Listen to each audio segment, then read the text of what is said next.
Hello everyone, welcome to the Scumdogs Kennel. I'm your host, Chris Williams, and in today's Cryptid Corner mini-episode, today I have two very bizarre stories, folks. One, an angel-faced intruder, and another, this woman was abducted by two gray aliens. Let's get into the first article. Angel-faced intruder left one witness paralyzed with terrifying questions, and let's get into this article and hear about this unusual encounter with this bizarre being, folks, and what it actually means. Let's read the opening and then get into the entire actual story. One summer night in the hills above Berkeley, California, a woman awakened to her watchdogs barking and found a mysterious figure standing just outside her bathroom window. What she saw when the intruder turned toward her and what happened to her. Memory afterward raises unsettling questions about contact and hypnotic recall. Let's take a moment to process that, folks. What was this entity? Was it an actual alien or an alien being? Maybe even an ultra-terrestrial, folks? Because we're about to find out, so let's get into the actual story now. I'm not sure if this will be useful to you, but it's something confusing that I've wanted to share. I would love to hear if anyone else has had a similar encounter and discuss hypnotic recall. One summer night, while I was asleep in my home in the hills above Berkeley, I had an experience that still perplexes me. The attached bathroom in my room had a bathtub with a picture window overlooking the yard, which I always left open. I was suddenly awakened by my 5 prominent watchdogs barking frantically in the yard. Curious about what was causing their commotion, I knelt on the windowsill and leaned out to see them. They were barking at something to my left. When I turned to look, I saw an intruder. The event unfolded quickly. My first instinct was to adopt an offensive stance, thinking, who's there? I started to take in the figure, standing with its back to me, its head down and wearing a long black cape. I thought, that's odd. Indeed, that is odd, folks. It almost sounds like basically she's looking at Batman with a black cape. Then again, I kind of favor basically Batman's blue and gray outfit, folks. But hey, you do you, folks. But let's continue with this article, folks, because it's certainly interesting. But the fact that this figure was wearing a long cape like a superhero or even like a magician, well, it brings to mind creatures from basically, science fiction and fantasy, doesn't it, folks? But now, let's continue with this story. Then the figure lifted its head and turned to glance over its shoulder at me. It had a beautiful, angelic face with lovely blonde hair. I thought, it's just a boy around 14 or 16 years old. But then I met its cold, loveless, and frightening green eyes. In that moment, I felt utterly paralyzed and lost consciousness.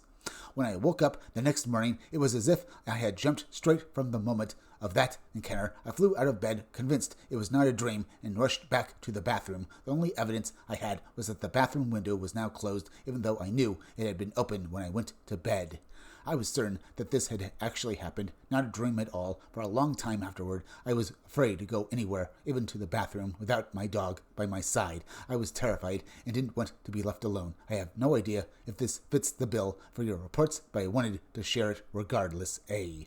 What could it be that A actually encountered? Could it have been an angel or a demon? From the way she describes it, folks, it had an angelic, beautiful face with blonde hair, which really brings to mind the elves from, Tolkien, or, the Lord of the Rings. The way she describes this being, though, is also the way people have described encounters with the Fae from hundreds of years ago, folks.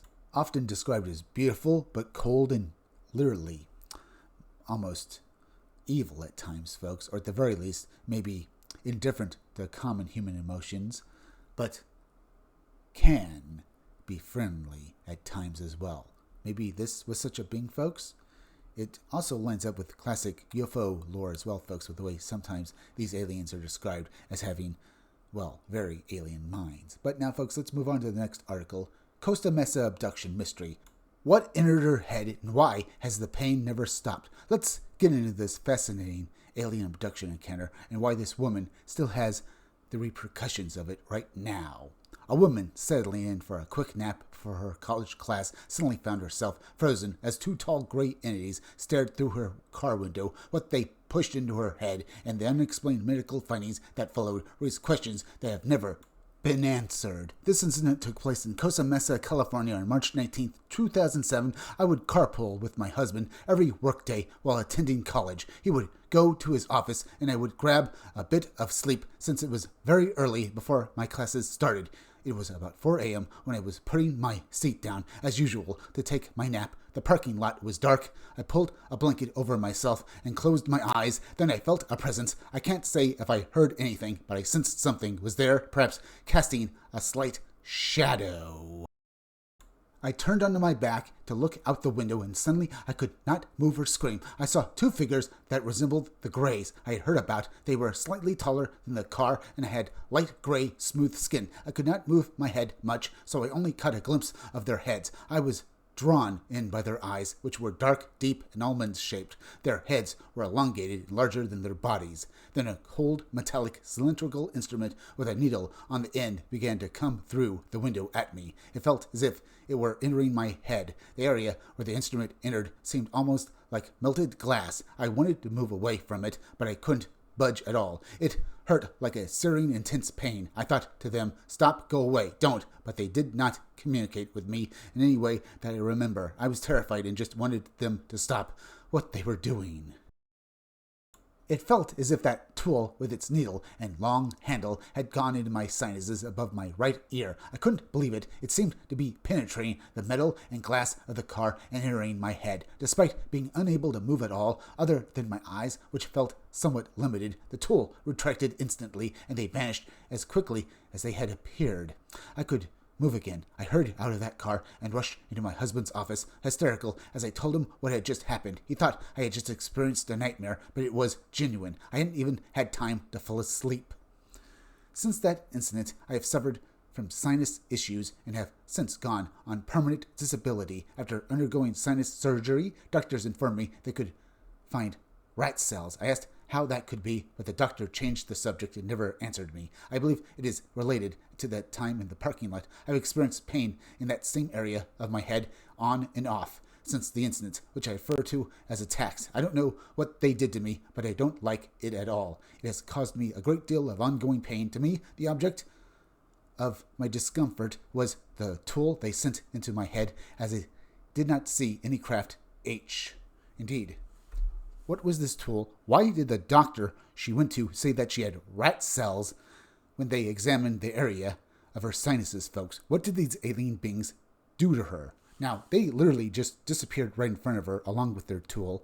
But if you notice, folks, in this story, it's very odd because the witness, H here, mentions that they literally, seemingly, passed right through the window of the car with their, arms and the tool that they had in their hands and inserted it directly into her. And it seemed to bypass actually just the skin and the physical material of the world, folks, and did something to her internally. It was as if they were ghosts, folks, but they did physical damage. They seemingly implanted rat cells in her sinuses. If that's true, folks, it's very odd. But the doctor, remember, in H's story, changed the subject as soon as she asked how this was possible. As if he knew something, but was not at liberty to talk about it or even explain it to, our witness here, folks. Almost like he was under orders. Did he get these orders from a higher up, or maybe someone outside of the hospital? Someone in a political position, or someone, like, say, dressed in a dark suit, wearing sunglasses, folks, wearing a fedora hat? One of the MIB? Do you think he was threatened by one of them or someone else in a high position in government? Because it seems like to me, folks, that this guy was drawing attention to this almost as if he wanted H to basically tell her story, folks. Maybe this was all part of some sort of government plot, and this was all put on for H's benefit so that she would basically come out and, tell her story. Because that's the feeling I get as well. Either way, folks, we're now at the end, so please go subscribe to my YouTube channel. Read comics that are bad for you. You can use the YouTube link down below in the descriptions of the chat to go subscribe me. Hit that like button for me. Make sure you're still subscribed. Leave some comments down below. Hit that bell for notifications. Make sure at the part of the bell they'll give you all feature notifications, and please share this video out. I'm Chris Williams from the Scumdogs Kennel. Thank you all for joining me. I'll be back again tomorrow with another great video, so be sure to come back again then. Till next time, folks, I'll see you all again soon.